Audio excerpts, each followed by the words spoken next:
Meus amigos, voltamos com o nosso encontro semanal e hoje traremos essa figura maravilhosa, conhecida em nossa cidade, conhecida em nosso estado, que é João Mendes da Rocha Filho, o nosso querido Rochinha, que hoje veio para arrombar com uma camisa muito bonita, eu acho que é homenagem ao período carnavalesco. Com vocês, nosso querido Rochinha. Olá, Augusto. Felicidade voltar a conversar com você sobre Natal e sobre as coisas da vida. Rochinha, para um bate-papo descontraído aqui, me diga onde você nasceu, o colégio que estudou, quem são seus pais ou quem eram seus pais. Olha, eu sou filho de um comerciário. Meu pai se chamava João Mendes da Rocha. Apesar da minha cor, que eu puxei a minha mãe, meu pai era chamado João Português.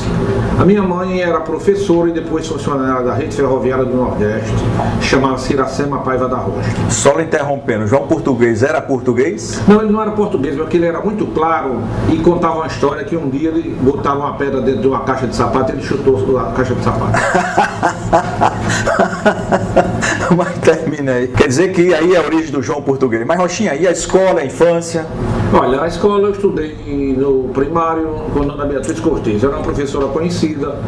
A sua escola ficava na Rua Voluntários da Pátria. Mais antiga de Dona Carmen? Eu acredito que sim, porque essa geração minha não alcançou a professora Carmen.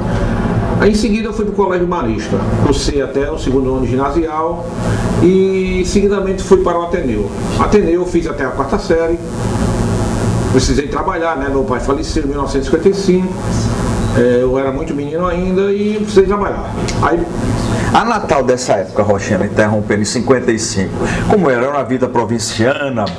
Era uma vida provinciana. Quem eram seus amigos dessa época? Olha, isso era a cria, de 55 eu tinha a cria do meu bairro, que eram meus amigos, o Abel, Vilani, Osemar, e tinha também a cria do Carlos Rosas e outros Rosas, Edilson Rosa, e tinha o Colégio Marista, na qual eu estudei com gente como Hélio Rocha, estudei com Daniel Gosso. Você foi contemporâneo de Hélio e de Daniel Gosso? Foi. E estudei também com Cláudio Mereciano, o próprio governador, ex-governador, senador José Agripino, Magnus Kelly, Valério Mesquita. Essa gente foi toda na minha turma. Mas me diga uma coisa aqui. E Daniel Gosso passava? Passava. Empurrado, mas passava. Eu era um melhorzinho que ele, porque eu passava sem ficar. Eu cheguei a ficar em segunda época em francês, que era mais exigente do Colégio Marista, era muito difícil. Mas o Daniel era mais cansado que eu. Era mais cansado. Até hoje a gente só empurra, encontra ele empurrando. Mas Rochinha, aí você foi trabalhar em 55? Fui trabalhar em 55 foi o ano que meu pai morreu. Seu pai faleceu. Eu fui trabalhar quando completei 15 anos, que foi em 1961. Eu fui trabalhar numa firma chamada Santos e Companhia, que era revendedor da Willis Overland. E o Willis Overland futuramente fora, né? E tinha uma loja muito grande na Ribeira, na Avenida Tavares de Lira. Daí se instalava em Natal um novo tempo que era no comércio de pneus, um comércio diferente. Eu fui trabalhar no comércio tradicional que era Raul Francisco. Raul Pneus, eu me lembro. Aí daí eu enfrentei outras batalhas, me estabeleci, muito moço ainda, e vieram as voltas. Mas Rochinha, voltando um pouquinho para trás, quando você trabalhava em Santos Companhia, né, como revendedor da Willis Overland do Brasil, como era o comércio naquela época? Digamos, era fácil comprar carro, os modelos eram muito poucos, era o que? Jeep, rural, picape, né? Lembra dos Dolphins, dos Gordines, dos Aero-Willis. Como é que vinha? Aí cegonha trazia, essas estradas? Se eu não me engano, já tinha carro em estoque, o cara tinha que esperar? Não, às vezes tinha carro em estoque, dependia do produto que eles tinham, né? Que estava no mercado. Por exemplo, os Dolphins davam trabalho a vender, os Gordines davam trabalho a vender. Mas os Jeep não. E apareceu aquele Jeep 101, que era um Jeep, chamavam um Jeepão. O Bernadão? O Bernadão, chamava Jeep 101. Força Aérea tinha muito, né? E apareceram outros veículos. A Ford era representada no estado por JL Fonseca, que ficava na Avenida Rio Branco, e outros revendedores. Recordo vagamente de uma firma de Alonso Bezerra, que distribuía a linha Chrysler daquele tempo, que seria os caminhões de Souto e Dodge. Diga uma coisa agora, Rochinha, e no mercado de pneu, você entrou em que ano? No mercado de pneu eu entrei em 1962. 62. Aí eu fui trabalhar com o Raul Francisco e ainda achei que devia voltar a estudar. Fui fazer um vestibular em Olinda, cheguei a passar na área de Direito. E com 2 anos depois eu resolvi que queria outra função muito grande. Você chegou a ser acadêmico de Direito? Eu não frequentei. No início eu já fui as 2 semanas, mas depois não foi possível. Aí eu virei completamente a cabeça. Fui ser bolsista da Sudene, né? Passei num concurso da Sudene. Em ebulição, né? Aí eu fui fazer um pré na própria faculdade de veterinária de Fortaleza. Ah, coisa boa. E daí eu não estudei mais. Me diga uma coisa, eu me lembro muito de você ainda no ramo de pneu, né? Antes de chegar na boemia, mas vamos terminar a sua vida profissional. Me diga uma coisa, no ramo de pneu você também foi sócio de Marcílio Carrilho na famosa esquina do pneu, não é isso? Com certeza. Eu trabalhei um período com o Raul Francisco e depois Raul não se segurou muito, fui trabalhar com um grupo. Raul foi pra Bahia, foi pra onde? Foi pra Bahia, mas voltou. Hoje ele está em Natal. Mas aí fui trabalhar no grupo da Nossa Senhora Aparecida, que é uma empresa uma das maiores empresas da região, com Lula. João Bosco. Aí trabalhei até 1978. Em 78 eu achei que tinha bagagem para ir para o mercado de pneus. Aí fui, encontrei Marcílio era meu compadre e nós fizemos um estabelecimento que cresceu e graças a Deus foi uma das maiores marcas de pneu da atividade de pneu do Rio Grande do Norte. Mas me diga uma coisa, Rochinha, agora deixando um pouco aqui, aproveitar aqui para mandar um abraço para Marcílio, mas deixando um pouco o lado profissional, que a gente vai chegar no fim, mas esse seu lado, digamos assim, de sempre de um homem ligado à cultura, das coisas da terra. Eu me lembro que você foi um dos fundadores, eu não sei, do Cafenice, lá no Alecrim, que eu até brigava com o Eudo, porque toda sexta-feira eu ia almoçar e não voltava para trabalhar, e eu ficava na empresa lá tocando, e ele dizia, não, mas eu estou trabalhando, estou fazendo política. Você lembra do tempo do Cafenice do Alecrim? Ah, me lembro, isso é uma marca. Você, Batinga, a cidade tem uma marca. É verdade. Tem uma tradição sobre o Cafenice. Quando se fala em Cafenice, algumas pessoas, principalmente do sexo feminino, não aceitam. Mas a cidade toda aceitava. Olha, era um movimento tão importante que todos os políticos da época passavam no Cafenice. Outra coisa, sem serem convidados. Nós não convidávamos ninguém. Nós tínhamos uma confraria. Uma confraria onde a nata de Natal se reunia. A nata de Natal. Ia pro Cafenice, ia no Alecrim. Quem nunca foi na vida, nunca tinha ido na vida no Alecrim, ia pro Cafenice. E o que foi que levou, digamos assim, o que foi que aconteceu com o Cafenice? Você lembra também do Escondidinho? Me lembro, sim. E acabou. Olha, o Cafenice foi o seguinte, o Cafenice vinham as dificuldades de pessoas que somavam no Cafenice e isso ocorreu. Ou foi a transformação da cidade também. A transformação dos serviços? Não, olha, eu diria não a transformação, foi talvez o esquecimento em relação à cultura. Porque aqui no Cafenice era um centro de cultura, onde você encontrava o homem mais importante da cidade e como aconteceu uma vez com a autoridade de Natal, que os puxa-saco pediram, olha, avisa aí no microfone que está chegando o doutor fulano de tal, ocupa tal cargo, e eu fui delicadamente disse o porta-voz, digo, da porta para dentro, todo mundo é igual. Até hoje o cara quando se encontra comigo diz, você gosta de falar forte, né? Porque dizer aquilo naquele momento, e eu disse no microfone. Mas tem que dizer, porque ninguém aguenta mais babão, né, Rochinha? Não aguenta não. A sociedade mudou tanto, né? Eu acho que é por aí. Mas Rochinha, você continua agora, também encontrei você na Banda da Ribeira, né? Como é que tá? Encontrei você nos antigos carnavais. Você ainda continua fermentando e agitando a nossa cultura. Olha, Augusto, felizmente eu tenho no sangue alguma coisa que é diferente. Mamãe, quando era viva, ela dizia, ela me chamava de João, dizia, se tocar Zé Pereira, João desaparece. Porque era o simbolismo da cultura pernambucana, do carnaval. Porque eu ainda acho, o carnaval nosso, o carnaval puro, ainda é o carnaval de Pernambuco. É o frevo, é o maracatu, é o frevo de rua. Isso tá voltando, Rochinha, que eu tô vendo o Natal se movimentando, de vez em quando ali, é o baile do Ateneu, é lá do Lolival, é a banda. Isso tá sendo resgatado. Olha, tem uma coisa que tá me impressionando esse ano. Se você pegar e for olhar a cobertura da rede de televisão em relação ao Carnaval do Brasil, é impressionante. É impressionante, porque o Carnaval era uma coisa relegada. Hoje as televisões estão anunciando há mais de 20 dias a programação de cobertura dos carnavais. É muito importante isso. Inclusive, já foi uma briga nossa aqui no estado, onde juntou algumas pessoas que gostavam de carnaval e houve um movimento. É tanto que algumas pessoas acham que é reflexo desse trabalho que foi feito. Muito bom. Então você acha que o carnaval passou por essa transformação e tende a voltar, apesar da violência, desse tipo de coisa, porque os carnavais, né, do clube hoje está voltando porque está se evitando a violência ali, você já tem um estacionamento, você tem uma série de tranquilidades. E o de rua também está indo nesse embalo, está voltando, está resgatando, principalmente em Natal, que o carnaval era um pouco, digamos assim, só de grupos. Olha, isso é uma realidade. Nós temos certeza que o carnaval vai voltar. De uma forma ou de outra, ele volta. Ele volta. Porque é a alegria do povo. Eu às vezes estou numa roda onde algumas pessoas bem jovens está tocando alguma coisa. Quando você põe o frevo, eu falo que eu sou defensor do frevo. Quando você põe um frevo, você vê, às vezes a mocinha, o rapazinho, não quer se mexer, mas involuntariamente ele se mexe. Ele estremece a coisa. E eu que fico feliz que quando eu olho alguém se mexendo com frevo, às vezes os cabelos ficam todos arrepiados. Os cabelos do braço, que eu braço eu não mais não.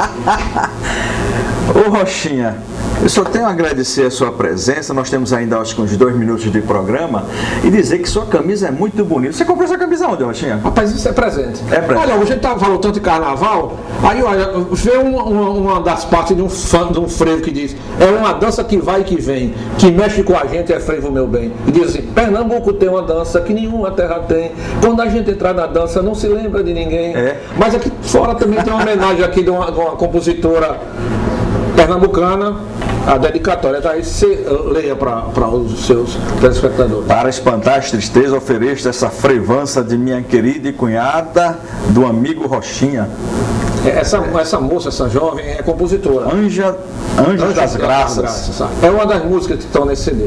Isso foi me dado de presente. Isso me deixa muito feliz. Rochinha, falando em carnaval, e o Chorinho, que você também é um grande defensor? O Chorinho, ele na época quem bancava o choro era seu amigo. E hoje eu não tenho condição de bancar. Mas o movimento é muito forte. Hoje o Chorinho está chorando. O Chorinho está chorando. Agora eu preferia que o frevo estivesse levando. Mas, meus amigos, nós temos a honra, a satisfação de entrevistar hoje aqui João Mendes da Rocha, essa figura querida em nossa cidade, conhecida nos 4 cantos, que é o nosso querido Rochinha, que contribuiu para a nossa cultura e vem contribuindo. Só tenho a agradecer a Rochinha e desejar muita sorte a você e felicidade, Rochinha. Muito obrigado e espero que você que está assistindo esse programa, lembre-se, frevo é frevo, Natal é frevo.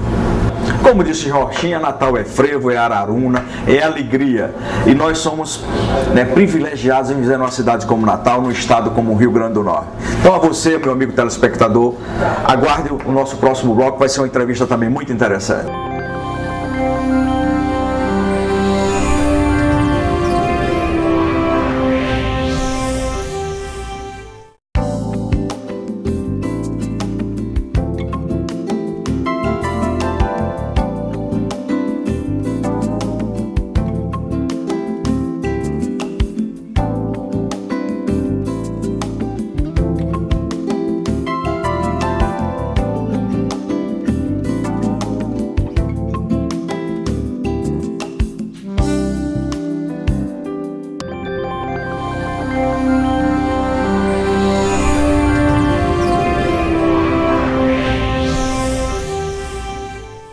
Voltamos com o nosso programa, no segundo bloco, com essa figura também conhecida em nossa cidade, empresário do ramo de seguro, o homem da noite, o homem dos esportes, o homem que se preocupa com sua aparência, um homem moderno. É Adomiro Cordeiro, meu amigo, meu corretor de seguro, que está nos dando a honra aqui dessa pequena entrevista. Adomiro, sem delongas, me diga onde nasceu, quem são seus pais, onde estudou, faça logo uma qualificação de sua infância.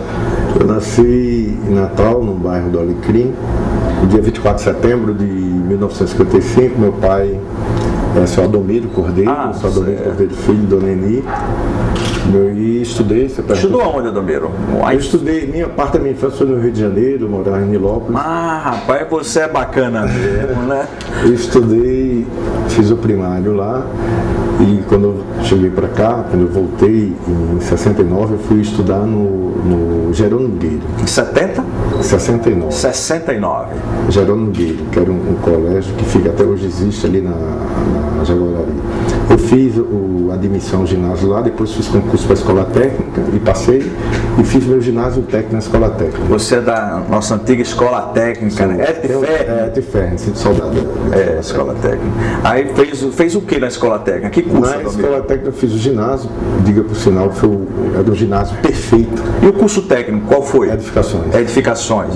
Você é técnico em edificações. Quer dizer, não sou porque eu não, quando você terminava o curso técnico, você teria que prestar um estágio. Certo. Esse estágio eu não prestei e fiz lá o concurso para a universidade, fiz vestibular e passei numa área totalmente diferente. Só dando um ganchozinho aqui, Adomiro. Você chegou em 69, assistiu a Copa de 70 aqui, comemorou lá na Praia do Meio? Ou você não era ligado naquele negócio? Não. Eu comemorei mesmo lá com... Em petit comité? O pessoal, um grupo dos vizinhos mesmo. Certo. Depois da nossa querida escola técnica, você fez vestibular para quê, Adomiro? Eu fiz vestibular para Ciências Sociais. Você é sociólogo? Sou. Formado pela nossa querida Universidade Federal do Rio Grande do Norte. Essa formação de sociólogo, naquela época que todo mundo era economista, engenheiro, né, advogados, lhe trouxe, digamos assim, abriu um campo, além de, digamos, no mercado de trabalho, mas também com conhecimentos, lhe facilitou a vida até hoje? Não, foi muito mais como conhecimento. Até mais conhecimento. Eu fui fazer sociologia porque na época nós tínhamos... Você era professor? Chegou a ser professor? Cheguei a ser, sim.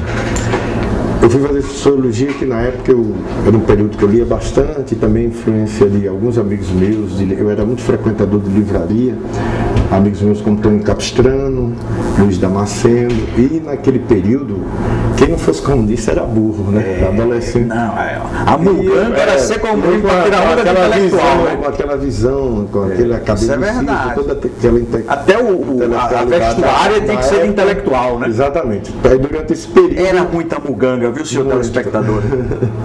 E eu sofri determinadas influências com relação a essa área. Essa área. Entendeu? Aí, sociologia foi o curso... Você foi professor onde, Adomiro? Fui professor no antigo Colégio Batista. Colégio Batista. Aqui. Esse Colégio Batista é de formação batista mesmo? Ou é só o nome? Não, era mais um colégio protestante? Não, era mais um nome. Apesar que o diretor na época era um pastor. Tá entendendo? E sofreu muita influência dos americanos, né? E o Colégio Batista hoje eu sinto saudade. Fora o Colégio Batista, ensinou aonde? Padre Miguelinho, eu ensinei 14 anos. 14 anos é muito tempo. Então foi uma experiência muito proveitosa. Foi, indiscutivelmente foi. Eu também lhe conheci já na área profissional, você no físico da prefeitura, não é verdade? Sim. Você passou um período também lá como funcionário público municipal. Foi. Durante o período que eu era professor, eu fui indicado para ir para a Secretaria de Finanças, no setor de tributação. Mais alto, Adomiro, um pouquinho. No setor de tributação, certo? Então, na Secretaria de Finanças, eu trabalhei lá no setor de dívida ativa. Quem devia a prefeitura naquele período... Morria na sua mão. Era IPTU e ISS.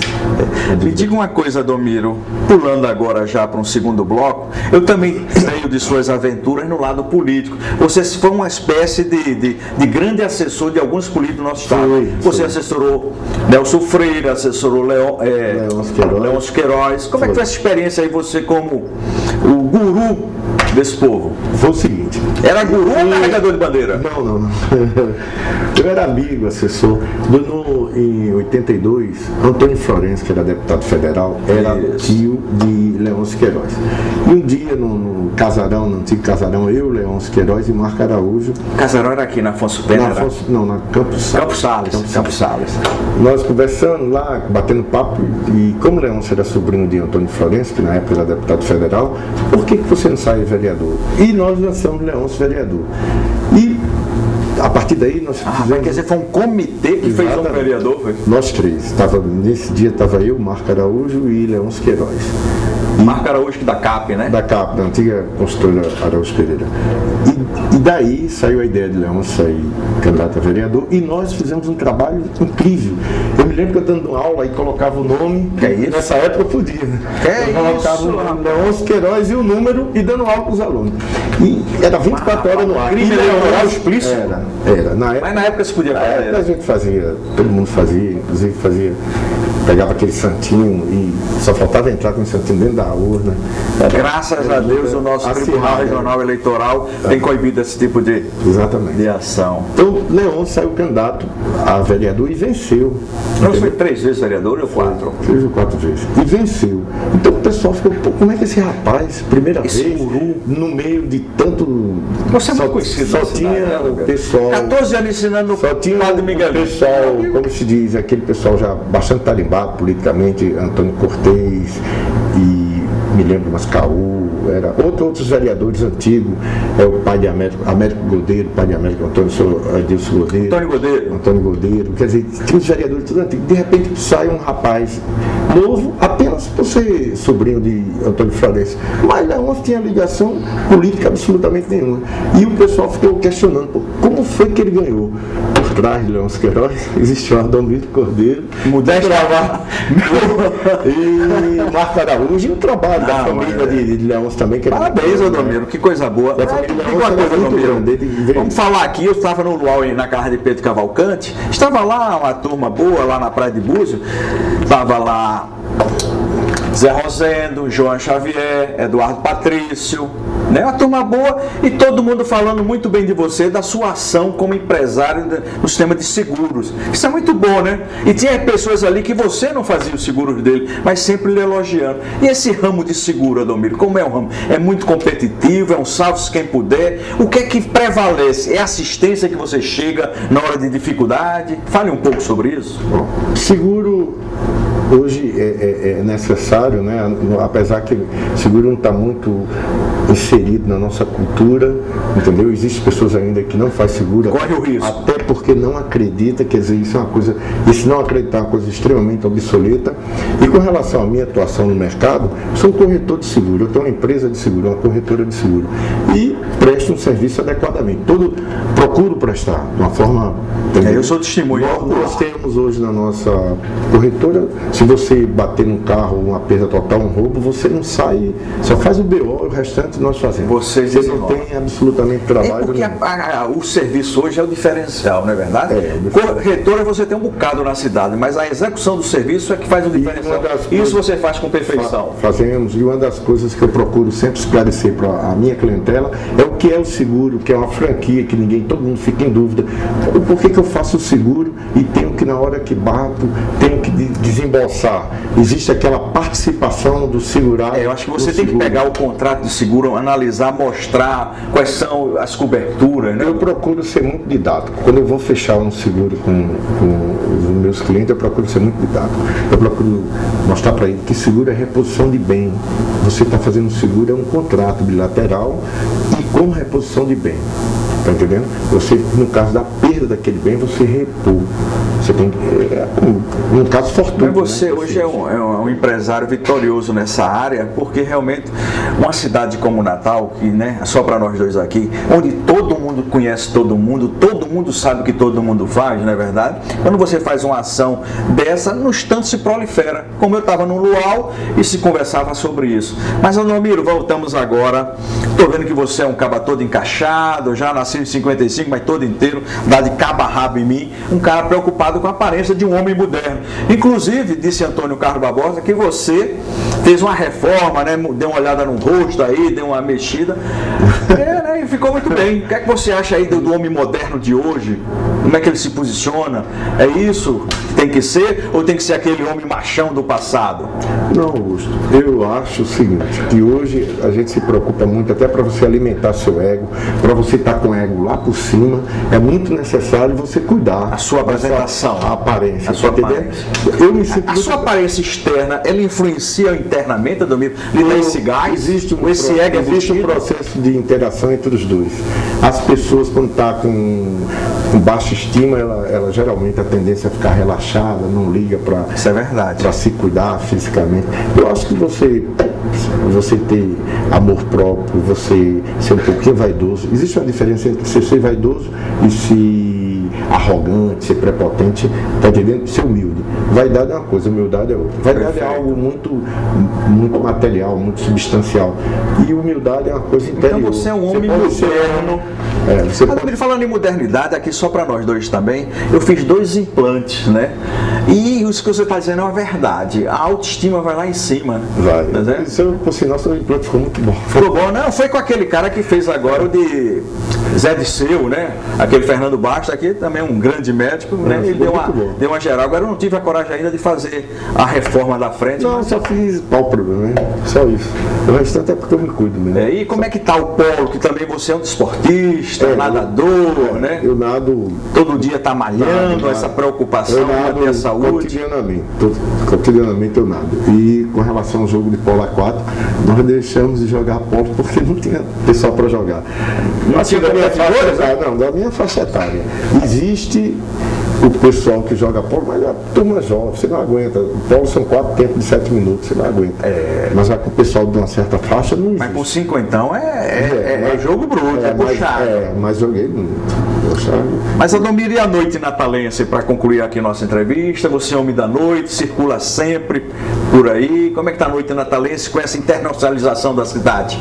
Augusto, eu vou falar uma coisa só pra gente aqui. Eu adoro a noite. Adoro. Hoje estou me contendo mais porque a gente precisa do dia para resolver os problemas. Se eu pudesse, eu passava a noite toda na rua e dormia durante o dia. Seria meu sonho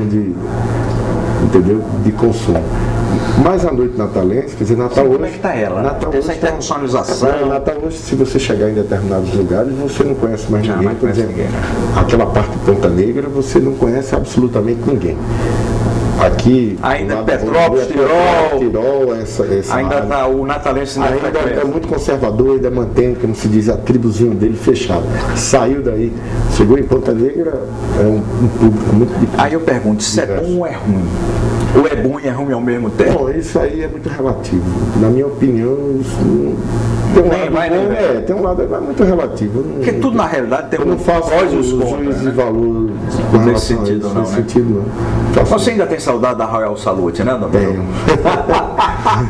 Saudade, raro sabor que acabou, também, que era muito bom. Meus amigos, estamos encerrando a nossa entrevista aqui, nem a entrevista, esse bate-papo, essa conversa com Augusto Maranhão, trazendo essa figura maravilhosa que é Adomiro Cordeiro, que é para encerrar o nosso programa aqui, para descontrair. Certa ocasião estava eu, Adomiro Cordeiro, e o professor Alcides, que vem aqui da Fundação Zé Augusto, e o professor Alcides fazendo, analisando as pessoas, de professor, e Adomiro é de onde? Adomiro se virou e disse, eu sou espanhol, cristão novo da Espanha.